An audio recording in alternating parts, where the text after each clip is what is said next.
मला गौतमी पाटीलच्या बाबतीत नाही काय बोलायचं आहे, परंतु फक्त एवढं म्हणेल की महाराष्ट्रात लावणी जर पाहिलं तर हे तसं महाराष्ट्राचं लावण्य आहे, देखणं आहे. परंतु आपण ज्या भागात राहतो ही झाडीपट्टी आहे, याच्यामध्ये पण रंगभूमीची एक आगळी वेगळी परंपरा आहे. आणि मनोहर चंद्रिकापुरे साहेब आणि राजकुमार बडोले साहेब दोघेही आता गठबंधनमध्ये आहेत आणि महायुतीमध्ये तिकीट फक्त एकाच व्यक्तीला भेटणार. तर मग सर्वसामान्य लोक असे विचार करत आहेत की जर बडोले साहेबांना तिकीट नाही भेटली तर बडोले साहेबांची भूमिका समोर काय राहणार आहे? कारण भाजपची जी भूमिका असते ती कधी अन्यायाची असतच नाही, त्याच्यामुळे काही सामान्य माणसात काही अन्याय कुणावर होत नाही. छगन भुजबळ ओबीसी नेत्यांना घेऊन आता महाएल्गार सभा संपूर्ण महाराष्ट्रभर करत आहेत. या महाराष्ट्रात पण सत्तेवर कोण किती वर्ष होते, मुख्यमंत्री किती वर्ष कोण होते, एखादा बहुजन समाजातला माणूस किती वर्ष होता, उपमुख्यमंत्री किती कुणबी समाजाची लोक झाली, किती अनुसूचित जातीचे झाले, किती जमातीचे झाले. काँग्रेसमध्ये प्रवेश केला असता तर माझी आई पदरातल्या पदरात रडत बसली असती. काँग्रेसमध्ये इतकं असं होते का एकमेकाचे पाय ओढण्याचं नाही हे असं. जर डॉक्टर बाबासाहेब आंबेडकरच नसते तर डॉक्टर बाबासाहेब आंबेडकर नसते तर असं तर नसते तर डॉक्टर बाबासाहेब आंबेडकर नसते तर फार वाईट स्थिती असते.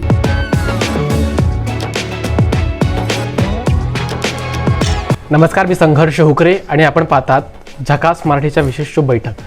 शिक्षण हे वाघिणीचं दूध आहे आणि ह्या दुधाला जर कोणी प्राशन केलं तर तो वाघासारखा गुरगुरल्याशिवाय राहणार नाही. डॉक्टर बाबासाहेब आंबेडकरांचे वक्तव्य आपण सर्वांनी ऐकलं असेल.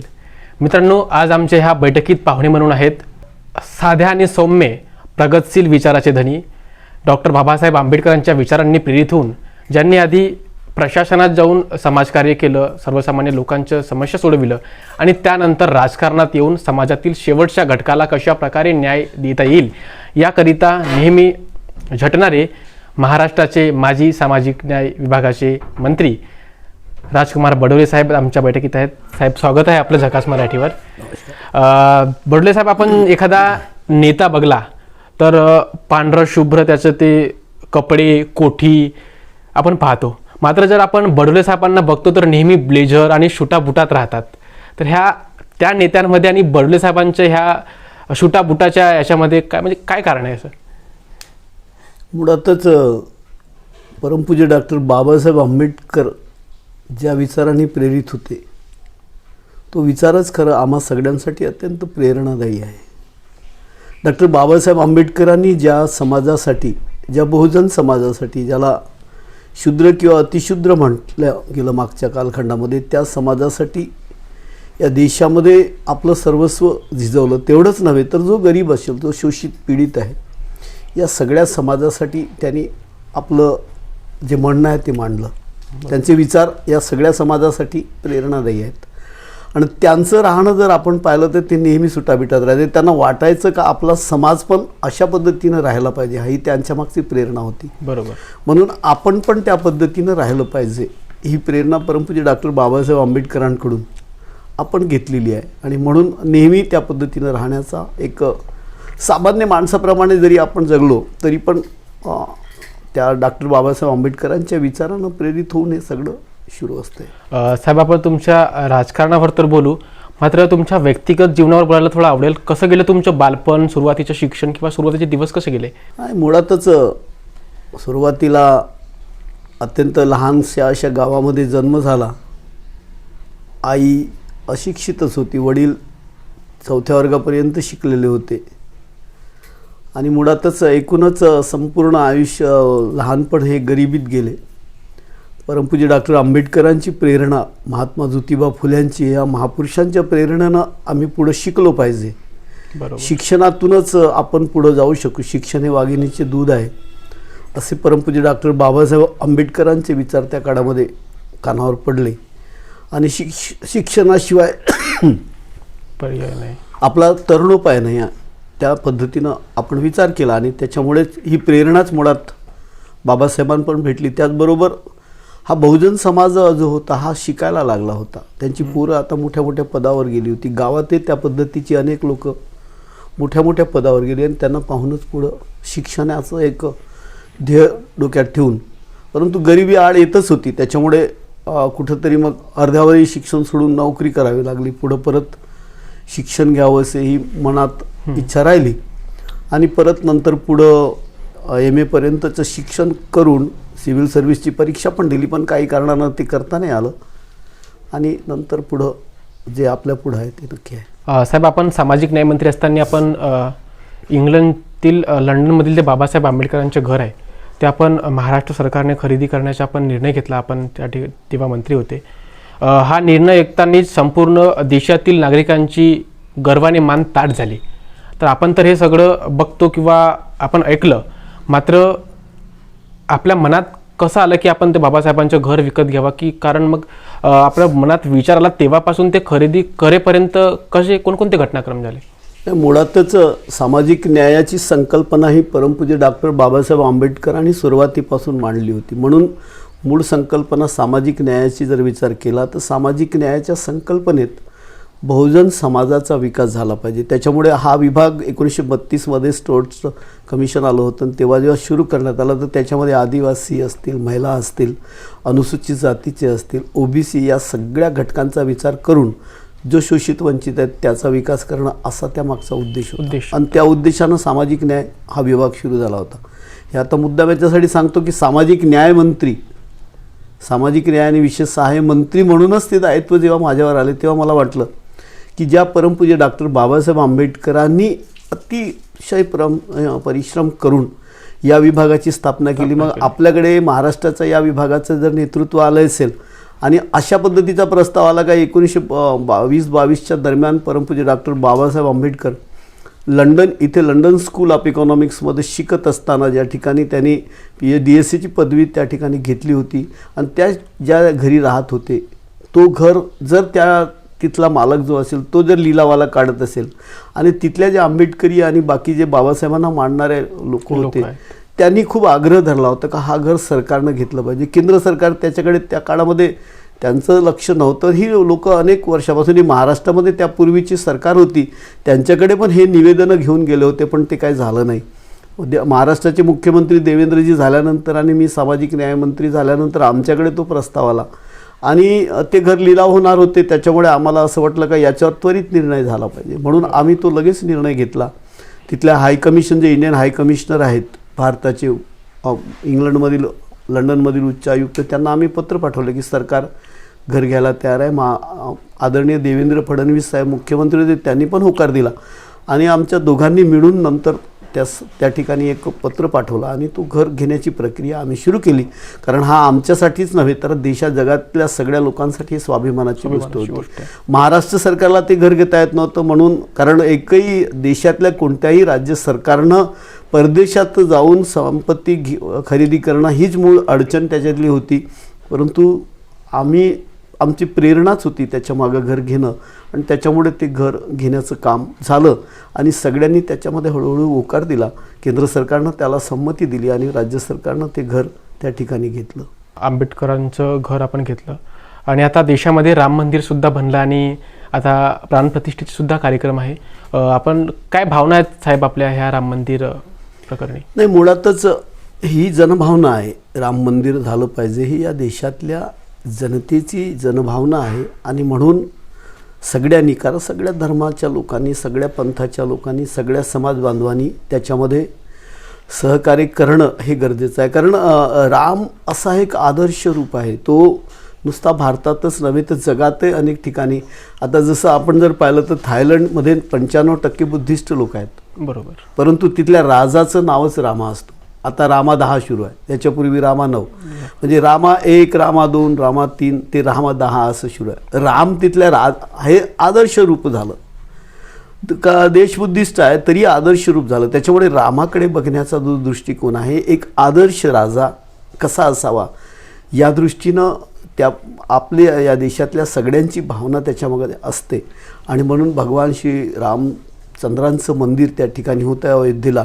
22 जानेवारीला त्याची प्राणप्रतिष्ठा होतोय आणि मला वाटते हा सगळ्यांसाठी, कारण आपल्या गावातच ते मंदिर आहे अशी भावना त्याच्यामागं निर्माण झाली पाहिजे आणि तो दृष्टिकोन अत्यंत पवित्र आणि मंगलमय असा दृष्टिकोन आहे आणि मला वाटते सगळ्यांनी त्या ठिकाणी सगळ्यांची भावना त्या पद्धतीची असली पाहिजे. त्याच्यामध्ये धर्माचा विषय आलाच नाही पाहिजे. एक आदर्श राजा या देशाचा कसा असला पाहिजे ही भावना या देशामध्ये जनसामान्यांमध्ये आहे आणि मला वाटतं हा अत्यंत चांगला विषय आहे. मागे काही दिवसाच्या आधी सळकर्जुनी विधानसभा क्षेत्राचे विद्यमान आमदार मनोहरजी चंद्रिकापुरे यांच्या सौजन्याने महाराष्ट्रातील प्रख्यात जे लावणीचा कार्यक्रम करणारे गौतमी पाटील यांच्या कार्यक्रमाचं आयोजन ह्या क्षेत्रात झालं.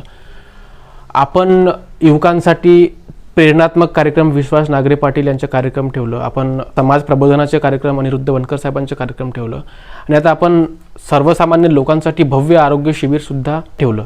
तर तो लावणीचा कार्यक्रम आणि ह्या कार्यक्रमांमध्ये आपण कसे बघता? ते मुळातच कसं आहे की आपण ज्या लोकांनी आपल्याला निवडून दिले त्यांचे मूळ विषय घेऊन आपण जर त्याच्याकडे जर पाहिलं तर ते योग्य राहील असं मला वाटते. कारण आरोग्याचे लोकांचे खूप प्रश्न आहेत, नोकरीचे खूप प्रश्न आहेत. या भागामध्ये ग्रामीण भागामध्ये किती लोक IAS झाले, किती MPSC झाले, किती UPSC झाले, शहरातच का होतात. विश्वास नागरे पाटला आता 10वी शिकणारा पोरगा आहे, 12वी शिकणारा पोरगा आहे, त्याला पुढं काय करायचं आहे त्याचं भविष्यच नसते. तर या सगळ्यांचा विचार घेऊन आपण त्या पद्धतीने किंवा अनिरुद्ध वनकरांचा जो प्रबोधनात्मक असतो, बाबासाहेब आंबेडकर, डॉक्टर बाबासाहेब आंबेडकर, महात्मा ज्योतिबा फुले, छत्रपती शिवाजी महाराज असे सगळे विषय घेऊन त्या ठिकाणी ते विषय मांडतात. आणि हा जो विषय आहे तो मुळातच त्याच्यामुळे साधारणतः या भागातल्या सर्वसामान्य माणसाची ज्या काय भावना असते तशा पद्धतीचे कार्यक्रम करणं हा आपला एक उद्देश त्याच्या मागचा आहे. मला गौतमी पाटीलच्या बाबतीत नाही काय बोलायचं आहे, परंतु फक्त एवढं म्हणेल की महाराष्ट्रात लावणी जर पाहिलं तर हे तसं महाराष्ट्राचं लावण्य आहे, देखणं आहे. परंतु आपण ज्या भागात राहतो ही झाडीपट्टी आहे, याच्यामध्ये पण रंगभूमीची एक आगळी वेगळी परंपरा आहे. आता त्याच्यामध्ये कार्यक्रम ठेवण्याच्या मागची भूमिका ही अत्यंत अशी साधी भावना आहे त्याच्यामागं. का या भागामध्ये आता कोविडच्या नंतर प्रचंड मोठ्या प्रमाणात हृदयविकार वाढले, कॅन्सरचे रुग्ण वाढले, प्रचंड मोठ्या प्रमाणामध्ये आहेत. पण त्यांना प्रॉपर इलाज भेटत नाही. सरकारच्या योजना आहेत, महात्मा ज्योतिबा फुले आहे, प्रधानमंत्री स्वास्थ्य लाभ योजना, यांची माहिती त्यांना नसते. बरोबर. आता आम्ही या ठिकाणी महाआरोग्य मेळावा ठेवला. 80पेक्षा जास्त तज्ज्ञ डॉक्टर, एम्स हॉस्पिटल, त्याच्यानंतर government medical college Nagpur, Gondia medical college, सगळ्या संस्थांचे 3000पेक्षा जास्त रुग्णांनी तिथे उपचार केले. 3032-33 लोकांनी त्या ठिकाणी उपचार घेतला.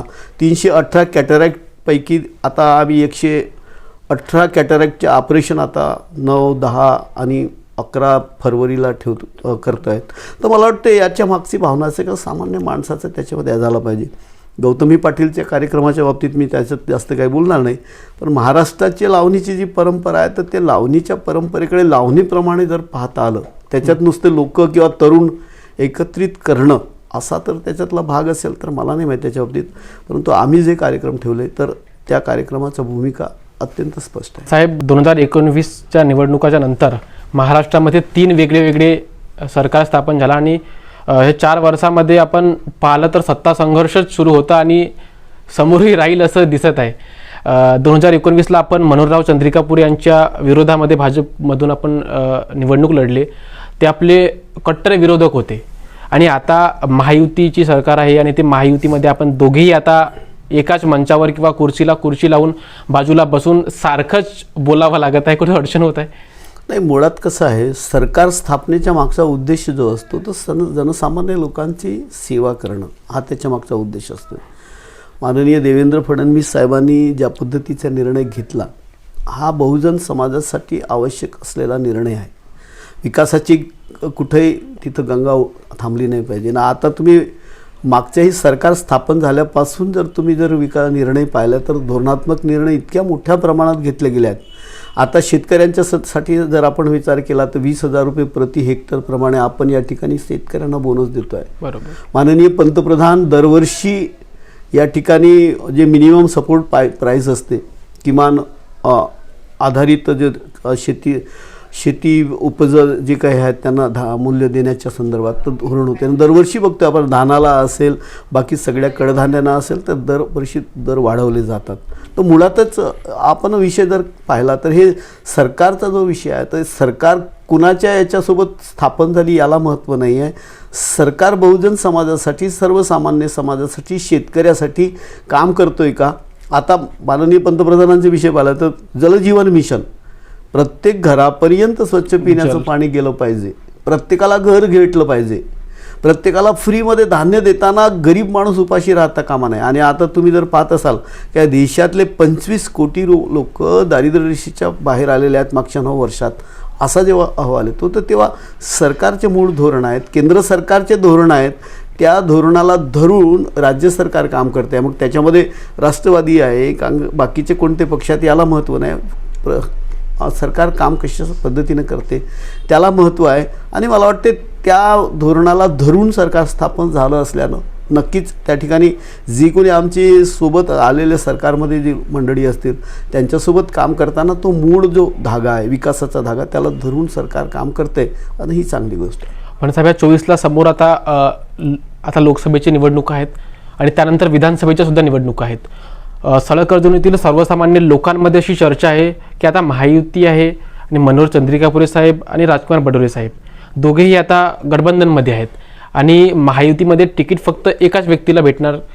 तर मग सर्वसामान्य लोक असे विचार करत आहेत की जर बडोले साहेबांना तिकीट नाही भेटली तर बडोले साहेबांची भूमिका समोर काय राहणार आहे? नाही, मुळातच कसं आहे, आता लोकसभेच्या निवडणुका आहेत, महायुतीमध्ये आपण लढतोय, प्रत्येक याच्यामध्ये नंतर भूमिका पण ह्या होतात. पुढं आपण त्याच्यानंतर लोकसभेच्या नंतर विधानसभा आहे, सरकार महायुतीमध्ये असलीच तर मला वाटते महायुतीमध्ये जो निर्णय होईल तो निर्णय आपल्या सगळ्यांना मान्य असेल.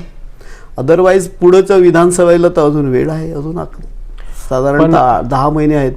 त्याच्यामुळे पुढचा विषय त्या पद्धतीत, कारण शेवटी हा जो असतो महायुतीच्या याच्यामध्ये महायुतीमध्ये सरकारनं घेतलेला निर्णय किंवा आमच्या नेत्यांनी घेतलेला निर्णय जो असेल तो आपण मान्य करू. पण 2009 पासून आपण ह्या क्षेत्रातील तळागाळात जाऊन सर्वसामान्य लोकांच्या समस्या दूर करत आहात आणि आताही आपण सतत 2009 पासून आतापर्यंत आपण लोकांमध्ये सर्वसामान्य लोकांमध्ये राहण्याचा प्रयत्न करतात आणि त्यांच्या समस्या त्यांच्या जवळ जाऊन आपण सॉल्व्ह करत आहात. पण जर संधी ह्या वर्षी नाही मिळाली महायुतीमध्ये तर कुठेतरी त्या तळागाळात काम करणाऱ्या कार्यकर्त्यांवर भाजपच्या कार्यकर्त्यांवर तर अन्याय होईल नाही ना असं आपल्याला वाटतं? नाही, मला नाही वाटत, कारण भाजपची जी भूमिका असते ती कधी अन्यायाची असतच नाही. त्याच्यामुळे काही सामान्य माणसात काही अन्याय कुणावर होत नाही आणि त्याच्यानंतर जो निर्णय असेल त्याच्यावर विचार करू मग पुढे.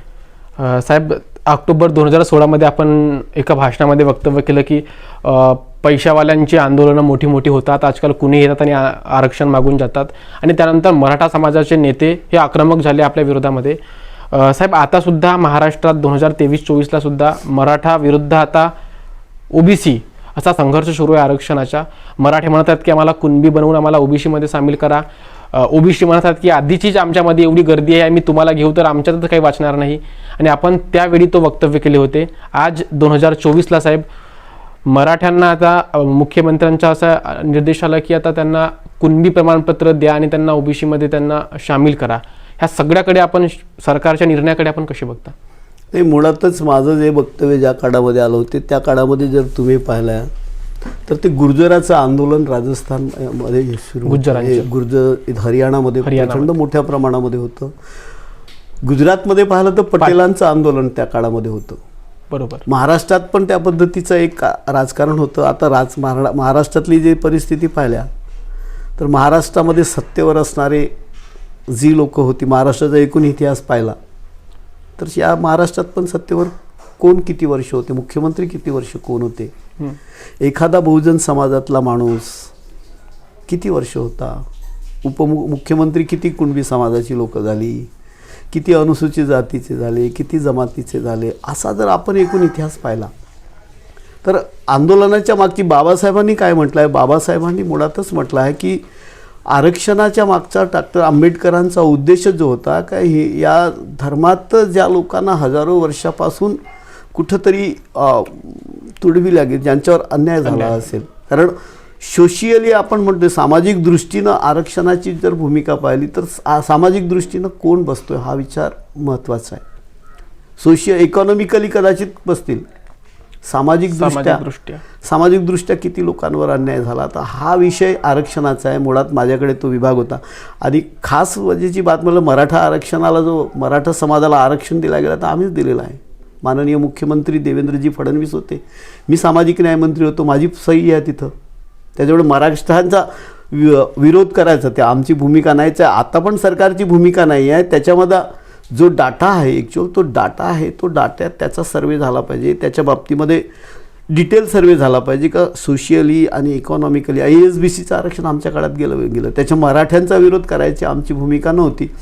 मला वाटतं मराठा समाजाला काही नेत्यांना त्या काळामध्ये थोडासा गैरसमज कदाचित झाला असेल, पण शेवटी आम्हीच मराठा आरक्षण दिलेलं आहे. आणि अजूनही आमच्या सरकारची भूमिका आहे का मराठा समाजामध्ये पण जो गरीब माणूस असेल, ज्याच्यावर अन्याय झाला असेल, कारण त्याला आरक्षण दिला गेलं पाहिजे. परमपूज्य बाबासाहेबांची भूमिका जी होती तीच भूमिका आमची पण आहे. आणि त्याच्यामुळे सरकार जे निर्णय घेते तर त्याच्यामध्ये योग्य निर्णय सरकार घेईल, त्याच्यात काही दुमत नाही. दुसरा विषय आहे का ओबीसी समाजातील ज्या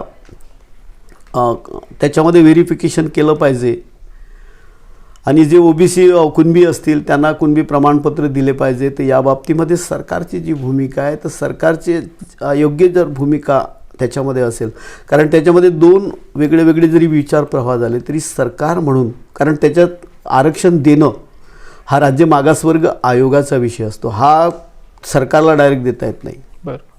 कारण केंद्रामध्ये पण गेलं तर राज्य मागासवर्ग आयोगानं जर एखाद्याला आरक्षण देण्याची भूमिका जर मांडली तर ती केंद्रामध्ये, कारण आपण जर इतिहास पाहिला मागासवर्ग समाजाला आरक्षण द्यायचं बाबासाहेबांनी कलम 240मध्येच म्हटलं होतं का या देशातल्या ओबीसी समाजाला आरक्षण देताना त्या देशातल्या जेवढ्या जाती असतील त्या सगळ्या जातीला एकत्रित करून केंद्रीय मागासवर्ग आयोग, संविधानिक आयोग निर्माण झाला पाहिजे. आणि दुर्दैव असं या देशामध्ये का परमपूज्य डॉक्टर बाबासाहेब आंबेडकरांनी हिंदू कोड बिलाच्यासाठी आणि ह्या जो मागासवर्गीय समाज आहे याचं संविधानिक आयोग निर्माण झाला पाहिजे म्हणून 1952मध्ये राजीनामा दिला होता. तो आयोगच निर्माण झाला नव्हता. 2017मध्ये या देशाचे पंतप्रधान नरेंद्र मोदीजींनी संविधानिक आयोग निर्माण केला. हे लोकांच्या लक्षात येत नाही, इतके वर्ष झालाच नाही. म्हणजे फक्त कुठंतरी गुडगुडीत राजकारण करायचं, लोकांना ह्या करायचं असं झालं होतं. 1952, 53, 55मध्ये आयोग जो झाला होता तो पण आयोग जर पाहिला कालेलकर आयोग तर तो पण फक्त टेम्पररी आयोग करण्यात आला. नंतर मंडल आयोग फक्त काही कालावधीचा झाला. मूळ जो आयोग संविधानिक आयोग निर्माण व्हायला पाहिजे होता ओबीसी समाजाचा तो झालाच नव्हता. आता तो आयोग निर्माण झाला आहे. त्याच्यामुळे सरकारची भूमिका आहे का जो संविधानिक जो विषय असेल केंद्रीय मागासवर्गीय आयोगाकडे तो विषय जाईलच आणि त्याच्यात जो निर्णय येईल तो योग्य निर्णय राहील. मला वाटतं सरकारची भूमिका तशीच असेल. त्याच्यामुळे याच्यावर मी जास्त भाष्य करण्यापेक्षा ज्या संविधानिक संस्था या ठिकाणी देशात निर्माण झाल्या त्या संविधानिक संस्थांनी घेतलेला निर्णय हा योग्यच असणार आहे असं मला वाटतं. पण आता ओबीसी समाज सुद्धा आक्रमक झाला, कारण त्यांना मराठ्यांना जर कुणबी प्रमाणपत्र दिलं तर ते ऑटोमॅटिकली ओबीसीमध्ये येतील. छगन भुजबळ ओबीसी नेत्यांना घेऊन आता महाएल्गार सभा संपूर्ण महाराष्ट्रभर करत आहेत आणि आता मराठा विरुद्ध ओबीसी असाच वाद महाराष्ट्रामध्ये दिसत आहे. नाही, मुळातच जर याच्यामध्ये मी बघा तेच म्हटलं होतं का याच्यामध्ये जर बाबासाहेबांची भूमिका जर आपण जर पाहिली तर या देशामध्ये लोकशाही स्थापन करताना अनेक संविधानिक संस्था प्रत्येक याच्यासाठी निर्माण केलेल्या आहेत. एखाद्याला जर आरक्षण द्यायचं तर त्याच्यासाठी संविधानिक संस्था आहेत. राज्य मागासवर्ग आहे त्याच्यासाठी. राज्य मागासवर्ग आयोगानं योग्य पद्धतीनं त्याच्यावर सगळी पडताळणी केली पाहिजे, सगळं पाहिलं पाहिजे, त्याच्यात कुठं आहे का तर ते पाहिलं पाहिजे. नंतर ते केंद्रीय मागासवर्गीय आयोगाकडे जाईल, त्याच्यानंतर ते सरकारमध्ये येते आणि त्याच्यानंतर त्याला एखाद्या समाजाला आरक्षण द्यायचा विषय शेवटी मार्गी लागतो. नाहीतर मग त्याच्यामध्ये काही त्रुटी असल्या तर लोक सुप्रीम कोर्टात जातील, परत त्याच्यावर ह्या येईल. तर म्हणून हा जो आहे संविधानिक जी आपल्याकडे संस्था निर्माण झालेल्या आहेत त्या संस्थांच्या याच्यानं, कारण त्या संस्था त्याच्यासाठी आहेत, तर त्या संस्थांनी घेतलेला जो कोणताही निर्णय असेल तो योग्य असेल असं मला वाटते. या ठिकाणी मग कोणत्या नेत्यांनी कोणतं त्याच्या बाबतीत आंदोलनं उभी केली आणि काय केलं त्याला जास्त महत्त्व राहत नाही. शेवटी या देशामध्ये लोकशाही पद्धतीनं या संस्थांनी मग राज्य मागासवर्ग आयोगांनी घेतलेल्या निर्णयावर राज्य सरकारनं त्याच्यावर काय भूमिका आहे ते योग्य पद्धतीनं केलं आणि केंद्रीय मागासवर्ग आयोगाकडे तो अहवाल जाऊन मग कुठंतरी तो केंद्र सरकारकडे तो ह्या मांडला गेला आणि त्याच्यानंतरच त्या एखाद्या समाजाला आरक्षण द्यायची भूमिका स्पष्ट होते. नाहीतर त्याच्यात थोडीशी त्रुटी राहिली तर लोक मग हायकोर्टात जातात, सुप्रीम कोर्टात जातात, त्याच्यात अनेक गोष्टी निर्माण होतात. मला वाटतं हे न करता किंवा आंदोलनाची भूमिका न करता सरकारनं स्थापन केलेल्या संस्थांनी घेतलेला योग्य निर्णय हाच योग्य राहील असं मला वाटतं. याच्यात जास्त बोलणं योग्य असणार नाही. शेवटी प्रत्येक पुढाऱ्यांची त्यांची स्वतःची भूमिका काय आहे या बाबतीत सांगण्यापेक्षा सरकारनं ज्या संस्था निर्माण केला आहे त्या संस्थांनी घेतलेला निर्णय हा योग्य असेल असं मला वाटतं. साहेब, मी आपलं एक भाषण पाहत होतो, त्याच्यात आपण काँग्रेसवर टीका करत असे म्हणता की जर मी काँग्रेसमध्ये प्रवेश केला असता तर माझी आई पदरातल्या पदरात रडत बसली असती आणि कशाला समाजाचा सत्यानाश करण्याकरिता हा निर्णय घेतला. मुळातच त्या काळात जे मी भाषण दिलेलं आहे तर त्याचं जर पाहिलं असतं तर काँग्रेसमध्ये अनेक वर्षापासून खूप लोक कामं करतातच. मी 2014 आलो, 2019 कॅबिनेट मंत्री झालो. मी काँग्रेसमध्ये इतकं असं होते का एकमेकाची पाय ओढण्याचं नाही, हे असं सगळं त्या काळामध्ये मी जे काही पाहिलं त्या काळात माझं भाषण जर तुम्ही पाहिलं तर तशीच परिस्थिती होती.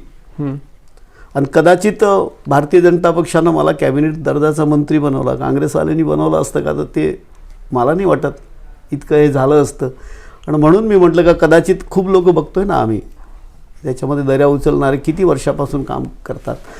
ते शेवटी कार्यकर्ता असतो, त्याला तो बिचारा कार्यकर्ता हा मुळातलाच काम करतो, त्याच्या कार्यकर्त्याच्यावरच सगळं पक्ष ह्या असतोय. परंतु मी त्या काळात जे म्हटलं होतं तर ते त्यामागची भूमिकाच अशी होती की कदाचित मला त्या काळात संधी इतक्या लवकर भेटली नसती. भारतीय जनता पक्षानं मला कॅबिनेट मंत्री बनवलं. सामाजिक न्याय विभाग महाराष्ट्रातला एक अत्यंत बहुजन समाजासाठी महत्त्वाचा जो विभाग होता तो विभागाची जबाबदारी दिली आणि बहुजन समाजासाठी पण जो वेगळा मग ओबीसी मंत्रालय निर्माण झाला, ओबीसी विजयंती, तो पण आमच्या काळामध्ये आम्ही आदरणीय देवेंद्र फडणवीस साहेब मुख्यमंत्री असताना तो केलेला आहे. तर मला वाटते चांगले निर्णय त्या काळात झाले आणि म्हणून मी म्हटलं होतं का ही संधी आपल्यासाठी होती, म्हणून तो स्टेटमेंट माझा असेल. आपण चांगले निर्णय आपण मंत्री असताना घेतले. कोणकोणते साहेब कामं असे राहून गेले की आपले असे स्वप्न होते की इच्छा होती की हे कामं करायला पाहिजे पण ती संधी निसटून गेली? बरीच कामं आहेत. खरं म्हणजे आता जर तुम्ही पाहिला तर समाज अजूनही या देशामध्ये जी व्यवस्था आहे ती माणसं जातीच्याच नावानं ओळखली जातात. बरोबर. डॉक्टर आंबेडकरांचं जो मूळ स्वप्न होतं का या देशात जाती व्यवस्थेवर थोडी शिथिल झाली पाहिजे, परंतु अजूनही जाती घट्ट होताना दिसतात. सामाजिक न्याय विभागासाठी खूप आहेत, खूप असे लोक आहेत विमुक्त भटक्या जातीचे, ते अजूनही कुठंतरी डेरे टाकतात. आता इथं बाजूला तुम्ही पाहिला तर तिथं डेरे टाकलेले लोक आहेत, त्यांची पोरं शिकत नाही, त्यांना संधी भेटत नाही, परत तेच कामं करतात. पारधी समाज, बरीचसे अशी भटकणारी समाज आहेत, त्यांची स्थिती फार वाईट आहे, अजूनही बदललेली नाही. दिव्यांग विभागात जर पाहिलं तर अजून खूप प्रश्न आहेत त्या दिव्यांग समाजाचे.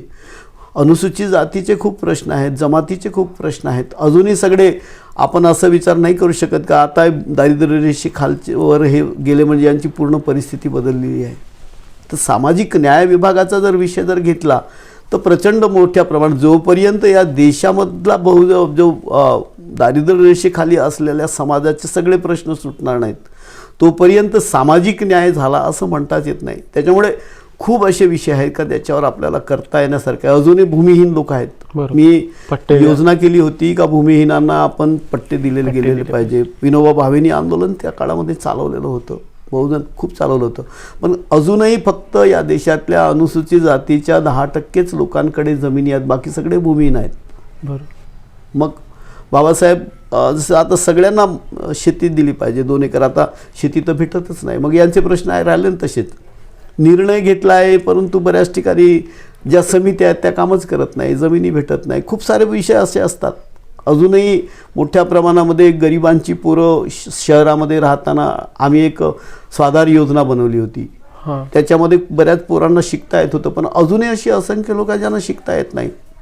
अजूनही राहण्याची व्यवस्था ग्रामीण भागातही होत नाही. शिक्षणाच्या संदर्भामध्ये ज्या ह्या भेटल्या पाहिजे त्या अजूनही सुविधा पूर्णतः भेटत नाही. तर असे खूप सारे विषय आहेत ज्याच्यामध्ये आपल्याला करण्यासारखे मोठ्या प्रमाणामध्ये विषय आहेतच. आणि सगळ्या समाजाचे असे विषय आहेत ज्याला धरून मला वाटतं खूप काही करता येईल. समाजाचे प्रश्न, जातीचे प्रश्न, आपल्या अनेक गोष्टी ज्या सुटलेल्या नाही आहेत याच्या बाबतीमध्ये आपल्याला खूप करता येण्यासारखं आहे.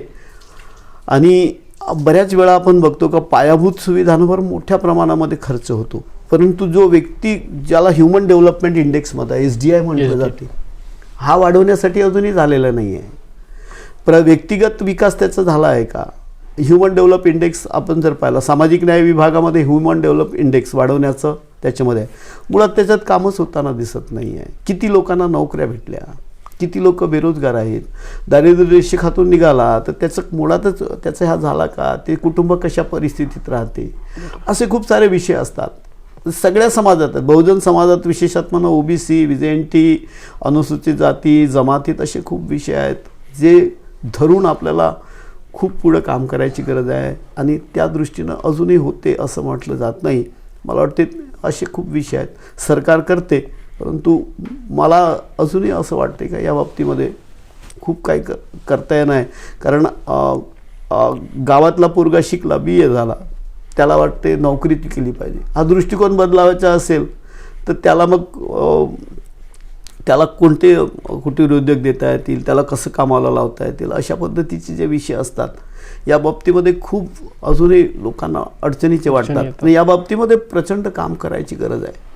साहेब, आपण डॉक्टर बाबासाहेब आंबेडकरांच्या विचारांनी प्रेरित झाले आहात आणि त्यांच्या विचारांना फॉलो करूनच आता आपण इथपर्यंत पोहोचले आणि समाजाचा विकास कसा करता येईल आपण हे निर्णय आपण घेत होते. जर डॉक्टर बाबासाहेब आंबेडकरच नसते तर आज समाजाची स्थिती काय असते? डॉक्टर बाबासाहेब आंबेडकर नसते तर असं तर नसते तर डॉक्टर बाबासाहेब आंबेडकर नसते तर फार वाईट स्थिती असती.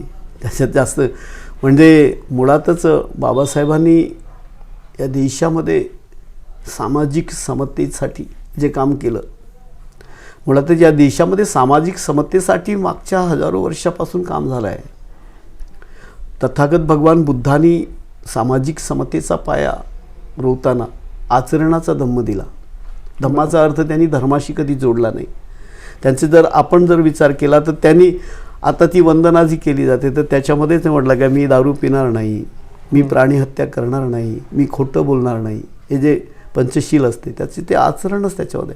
तर परमपूज्य डॉक्टर बाबासाहेब आंबेडकरांनी जे काय घेतलं तर मग त्या मध्ययुगीन याच्यात पाहिलं तर संत कबीरांनी त्यांचे जो विषय जरी पाहिला, जगद्गुरु तुकोबा महाराजांनी, म्हणजे बाबासाहेबांच्या प्रत्येक जर तुम्ही पाहिला तर त्यांच्या वर्तमानपत्रामध्ये बहिष्कृत भारत असेल, याच्यामध्ये सगळ्यामध्ये जर तुम्ही पाहिला तर त्याच्यामध्ये संत तुकोबारायांची अभंग लिहिले जायचे. मुळातच त्यांचा विचारच असा होता, संत कबीरांचा विचार, संत तुकाराम महाराजांचा विचार.